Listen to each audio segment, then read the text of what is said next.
নমস্কার, আমি কৌশিক শাস্ত্রী। আমার অ্যাস্ট্রো কৌশিক চ্যানেলে আপনাদের স্বাগত। আজকে এই হাতের বিচার এবং বিশ্লেষণ করব এবং জানবো যে এই হাতের কি কি বিশেষ চিহ্ন আছে।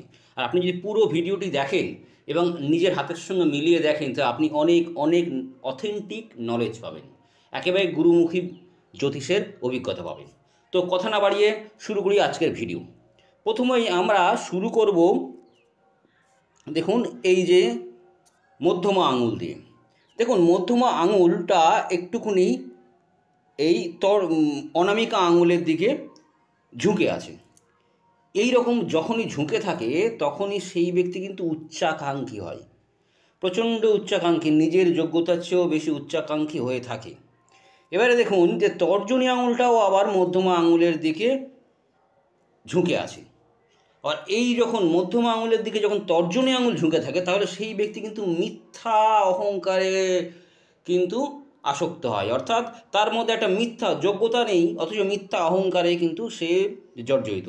এবং তার সঙ্গে দেখা গেছে যে সেই ব্যক্তি কিন্তু এই মিথ্যা অহংকারের জন্য মাঝে মাঝে আঘাত পায় এবং বিষণ্ণ হয়ে পড়ে, অর্থাৎ বিষণ্ণ চিত্তের হয়ে থাকে কিন্তু, এটা একেবারে নিশ্চিত।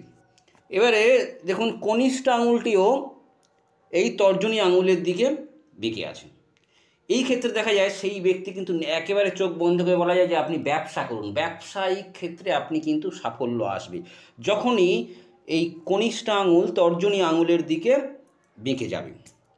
এবং এই সকল ক্ষেত্রে আরেকটা বিশেষ গুণ থাকে যে সেই ব্যক্তি বা যে তার প্রেমে সাফল্য আসে, অর্থাৎ তার কাছে সে যদি পুরুষ হয় নারী বা নারী হয় পুরুষের কিন্তু অনায়াসে আকর্ষণ করে ফেলবে। এই প্রবণতা কিন্তু তার দেখা যায় যখনই এই কনিষ্ঠ আঙুল তর্জনী আঙুলের দিকে টিল্ট হয়ে থাকবে, অর্থাৎ বেঁকে থাকবে। এবারে দেখুন এনার বুথ মাউন্টটাও যথেষ্ট ভালো আছে, অর্থাৎ বুদ্ধি, তাৎক্ষণিক বুদ্ধি এরা কিন্তু যথেষ্ট ভালো থাকবে। এবং এই দেখুন বুধ রেখাও আছে, আরও এটাকে স্ট্রং করেছে। তবে যদি রবির মাউন্টটা দেখেন, একেবারেই ভালো নেই। দেখুন ভালো রেখা আছে, কিন্তু মাউন্টের জোর থাকতে হবে।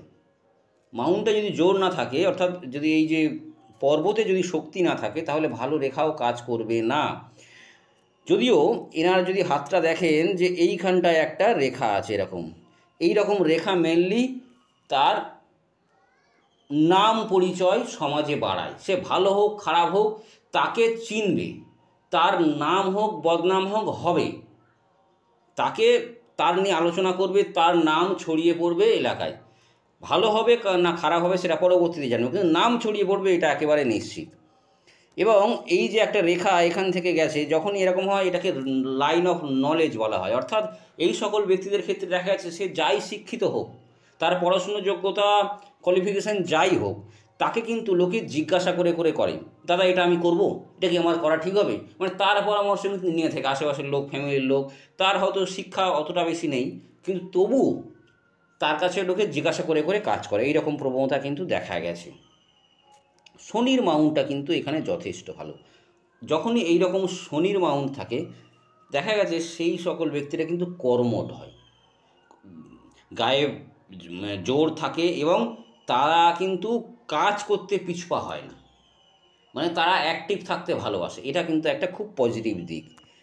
এবারে দেখুন যদি এই বৃহস্পতির মাউন্টটা দেখেন, বৃহস্পতির মাউন্টে দেখবেন শনির দিকে একটু হেলে আছে মাংসটা, এই অংশটায় দেখুন কিছু নেই। যখনই এরকম দেখা যায় তখন কিন্তু তার ফ্যামিলির মধ্যে সর্বদা একটা অশান্তির পরিবেশ লেগে থাকার সম্ভাবনা কিন্তু থাকে, বা মাঝে মাঝেই অকারণে অশান্তি হয়ে যায়, কলহ বিবাদ হয়ে যায়, পরিবারের সঙ্গে বিবাদ হয়ে যায়, এটা কিন্তু দেখা যায়। এবং জীবনে যে শান্তি বা আলটিমেটলি যে সুসময়, সেটা অনেকটা পরে আসে জীবনের, মানে সেকেন্ড হাফ অফ লাইফে কিন্তু তার জীবনের উন্নতি বা জীবনের সুখটা আসে, তার আগে কিন্তু আসবে না। এবার রেখায় যদি আসেন, দেখুন এই রকম যে রেখা, এই রকম রেখা যখনই হয়, এই যে হৃদয় রেখা, এই যে রেখা হৃদয় রেখা, তাহলে দেখা যায় যে সেই যখন দেখুন একবারে যেন দড়ির মতো জড়িয়ে আছে, খেয়াল করলে বুঝতে পারবেন যে যেন একেবারে দড়ির মতো জড়িয়ে আছে। এরকম দেখা গেছে এই সকল ব্যক্তিরা কিন্তু ভালোবাসার খেলা, মানুষের মন নিয়ে খেলতে ভালোবাসে। কিন্তু এখানে একটা ক্লজ আছে, যখনই এই রকম রেখা থেকে এরকম একটা এই যে রেখা বেরিয়েছে, এইরকম রেখা বেরিয়েছে, যখন এইরকম রেখা বেরিয়েছে, যখন এরকম রেখা বেরিয়ে যায় তখন সেই সকল ব্যক্তিরা কিন্তু এই ভালোবাসায় আঘাতও পায় এবং এই ভালোবাসার বিষয় নিয়ে পারিবারিক অশান্তিও তৈরি হয়, অর্থাৎ অশান্তির পরিবেশ কিন্তু তাদের মধ্যে দেখা যায় অবশ্যই। এবারে আসুন এনার শিরোরেখা, যদি শিরোরেখাটা দেখেন একেবারে ছোট, এখানে একটা রেখা থাকলেও এটা যথেষ্ট ফাঁক। প্রথমত এই সকল ক্ষেত্রে প্রথমেই বলা হয় যে সেই সকল ব্যক্তিদের কিন্তু মানসিক জোর কিন্তু অনেক কম হয়। ছোট শিরোরেখার ব্যক্তিদের কিন্তু বদরাগীও হয়ে থাকে এবং অল্পতে ভেঙে পড়ার সম্ভাবনা থাকে।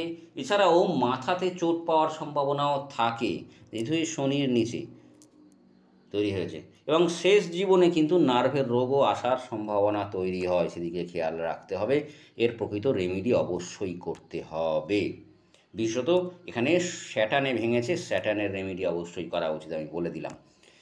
তো এবারে আসুন আয়ুরেখা। দেখুন আয়ুরেখা এখান থেকে বিচার করা হয় না, আয়ুটা এখানে মানুষের জীবনী শক্তির কথা আসে।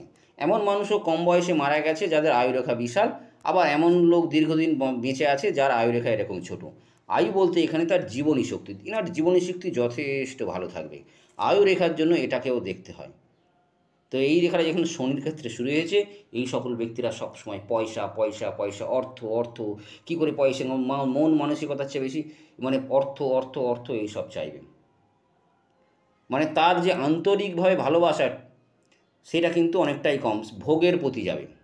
এর আর একটা উদাহরণ আপনাকে দিয়ে দিন। দেখুন মানুষের হাতের 3টি জগৎ থাকে, ঠিক আছে? এই 3টি জগতের মধ্যে এইটা যদি এটা কামনা বাসনার জগৎ, এটা ব্যবহারিক জগৎ, অর্থাৎ সে পয়সা ইনকাম মানুষের সঙ্গে মিশবে কত, এটা অন্তর্মুখী, অর্থাৎ সে তার কত নলেজ পাবে থাকবে। তো এই হাতটা যদি দেখেন যে এই অংশটা কিন্তু তার যথেষ্ট ভালো, অর্থাৎ এই অংশটা যখনই যার যথেষ্ট ভালো হয় সেই সকল ব্যক্তিরা কিন্তু কামনা বাসনা তাড়িত হয়ে কাজ করে, অর্থাৎ কোনো কিছু আগে পিছিয়ে ভাববে না, তার ভালো লাগছে, তার কামনা, তার সেখানে সুখ, হ্যাঁ সেইটাই কিন্তু সে তার কাছে বড় হয়ে যায়। এটা ভালো খাবার, এটাই আমার খেতে হবে, এইটা ভালো না এটা আমার পেতে হবে, এই রকম জাতীয়, সে কিন্তু আগে পিছু ভাবে না, ভবিষ্যতে কী হবে সেটা কিন্তু সে ভাবে না। তো এবার আসুন দেখুন ভাগ্যরেখা ভেঙেছে, এখানে আবার ভেঙেছে, তারপরে দেখুন এখানে একটা ভেঙেছে, তারপরে 42তে গিয়ে একেবারে শেষ। যখনই এরকম তৈরি হয় তখনই কিন্তু সেই সকল ব্যক্তিরা কিন্তু জীবনে বাধা বিঘ্ন থাকে এবং সাফল্য অনেক দেরি করে আসে, বা আলটিমেট সাফল্য আসে না।